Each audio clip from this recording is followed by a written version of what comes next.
Hello प्यारे बच्चों, आप सभी का स्वागत है हमारे यूट्यूब चैनल लेट्स डिस्कस में। प्यारे बच्चों, आज हम डिस्कस करने जा रहे हैं क्लास 10th का विज्ञान सब्जेक्ट वर्कशीट नंबर 85 होगा, जो कि आपका 12 फरवरी 2021 के लिए होगा। राइट। तो आज हम पढ़ने वाले इसमें जैव प्रक्रम, जैसा कि हमने इससे पहले भी वर्कशीट में पढ़ चुके हैं जैव प्रक्रम चैप्टर, बट इसमें हमारा रिवीजन है और वो इम्पोर्टेंट क्वेश्चंस है जो हमारे board exam point of view से मोस्ट इम्पोर्टेंट है। तो आइए हम इसे प्रॉपर वे में डिस्कस करते हैं। श्वसन क्या होता है? वह प्रक्रिया जिसके द्वारा सजीव भोजन से ऊर्जा उत्पन्न करते हैं। इसमें सांस लेना, कोशिकीय श्वसन शामिल होता है।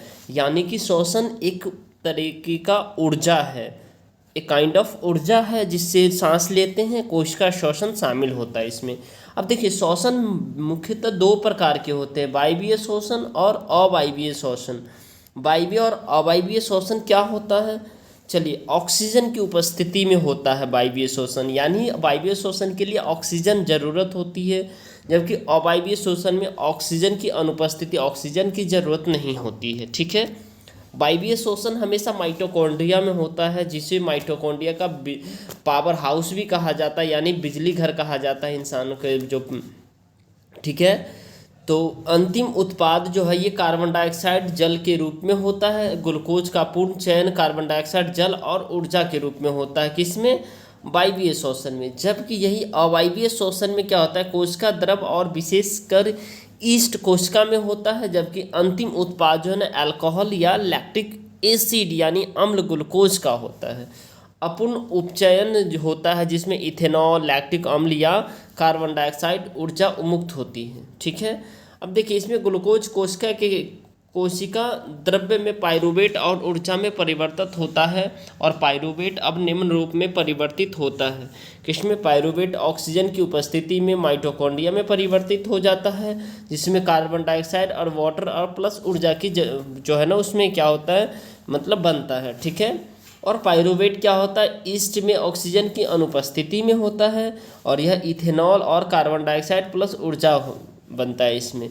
जब पाइरूवेट ऑक्सीजन के अभाव में, यानी एब्सेंस ऑफ ऑक्सीजन, ठीक है, मांसपेशिया में लैक्टिक अम्ल बनता है। जब हमारे सपोज डेट हमारे मांसपेशिया में, ठीक है, ऑक्सीजन नहीं है, तो वहाँ पे लैक्टिक अम्ल बनेगा, कार्बन डाइऑक्साइड और प्लस ऊर्जा उत्पन्न होगा। ठीक है। तो आई होप आपको ये समझ में आ रहा है। ठीक है। अब देखिए, अब हम इसमें देखेंगे जो पौधे में श्वसन, पौधे गैसों का आदान प्रदान रंध्र द्वारा करते हैं, और पौधों की कोशिकाओं में कार्बन डाइऑक्साइड तथा ऑक्सीजन का आदान प्रदान विसरण विधि द्वारा होता है। ठीक है, विसरण विधि द्वारा होता है। और पत्ती में स्टोमेटा और कठोर एवं काष्ठ तने में लेंटिसेल श्वसन अंग है। स्थलीय जंतु और वायुमंडलीय ऑक्सीजन लेते हैं, परंतु जलीय जंतु जल में विलय ऑक्सीजन ही उपयोग करते हैं। वायु में ऑक्सीजन की मात्रा जल में विलय ऑक्सीजन की मात्रा से अधिक होती है। ठीक है। अतः स्थलीय जंतुओं को तीव्रता से श्वसन लेने की आवश्यकता नहीं होती है, जबकि जलीय जंतुओं को आवश्यक ऑक्सीजन प्राप्त करने के लिए तीव्रता से श्वसन लेने की आवश्यकता होती है। ठीक है। तो ये हमारा जो है ना आज का वर्कशीट है।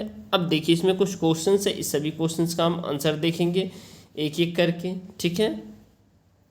चलिए, तो हम देखते हैं इस सभी क्वेश्चंस के। देखिए, क्वेश्चन नंबर फर्स्ट है आपका आगे, बहुत ही इंपॉर्टेंट क्वेश्चन है ये, बोर्ड पॉइंट ऑफ व्यू से वीवीआई है, आप इसे अच्छे से याद कर लीजिए। ठीक है। क्योंकि इस बार आपके क्वेश्चन का लेवल बहुत ही ईजी रहेगा आपके एग्जाम में। ठीक है। तो ये वायवीय और अवायवीय श्वसन के बीच अंतर आप देख लीजिएगा, बोर्ड का एग्जाम दे करके आइएगा और आपको पता चलेगा ये दोनों ये क्वेश्चन पूछे जा चुके हैं। ठीक है।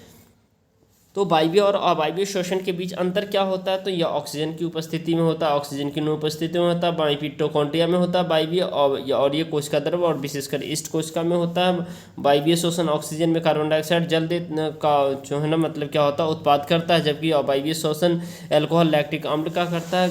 वायवीय श्वसन ग्लूकोज का पूर्ण पचन होता है, कार्बन डाइऑक्साइड जल और ऊर्जा मुक्त होता है, जबकि अवायवीय श्वसन उपचयन होता है, जिसमें इथेनॉल, लैक्टिक अम्ल तथा कार्बन डाइऑक्साइड और ऊर्जा मुक्त होती है। ठीक है। अब देखिए, क्वेश्चन नंबर हमारा सेकेंड है, स्टोमेटा पत्ती की सतह पर पाए जाने वाले छोटे छिद्र होते हैं। बिल्कुल सही बात है, क्योंकि स्टोमेटा तो पत्ती की सतह पे ही तो पाए जाते हैं। आपने देखा होगा पत्ती की सतह पे जो है ना स्टोमेटा पाया जाता है। ठीक है। जैसे कहीं पे यहाँ इस तरह का ऐसे फॉर्मेट में पाया जाता है स्टोमेटा, ठीक है। तो ये स्टोमेटा ऐसे ही होता है, तो आप कह सकते हैं ये पत्ती की सतह पर पाया जाता है और गैसीय विनिमय इन्हीं रंध्रों द्वारा होता है, गैसों का आदान प्रदान इन्हीं रंध्रों द्वारा होता है। तो ऑप्शन नंबर आपका ए करेक्ट हो जाएगा, क्योंकि ए और आर दोनों सही है और ए की व्याख्या आर कर रहा है, ठीक है। चलिए क्वेश्चन नंबर हम थर्ड देखेंगे।